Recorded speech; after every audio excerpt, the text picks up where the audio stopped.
thousands of Palestinians have been returning to their homes in northern Gaza after the withdrawal of Israeli troops from a key militarized zone that had cut the territory in half. And what many of the returnees will find is rubble. Around 700,000 people fled their neighborhoods before Israel's ground invasion, following the October the 7th Hamas attacks in 2023. The northern part of the Gaza Strip had been cut off from the south by the Netzarim corridor.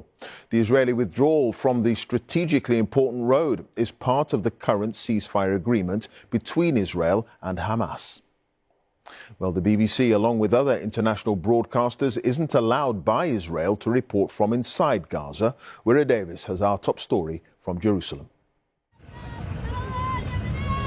Internal refugees from Gaza's war, finally able to return north. Carrying whatever they can, however they can, thousands of people are heading home, or at least to where their homes once stood. Once they get there, it's a case of picking through what's left of their lives. We are steadfast and we've been patient under the rockets and strikes. They've deprived us of food and water, but they haven't deprived us of air. Gaza is like no other. Gaza is the centre of life for us, says this man, determined to rebuild his life in the ruins of the north. The ceasefire that has allowed this follows one of the biggest bombing campaigns in military history.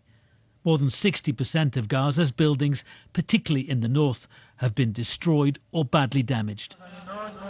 But it's a fragile truce. Yesterday's images of weak and gaunt hostages angered the Israeli government.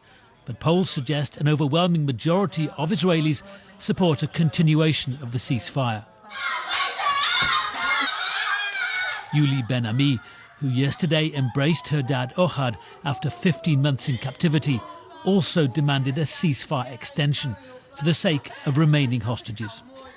We will not give up and will continue to fight until everyone is home. We must continue until all phases of the deal are done and save our people. It's an agreement that's brought tangible benefits for Palestinians too. More than 500 prisoners have been released from Israeli jails under the deal. Benjamin Netanyahu has now returned from America, where he heard Donald Trump's controversial plans to rebuild Gaza. All eyes are now on whether the Israeli Prime Minister will back an extension to the ceasefire.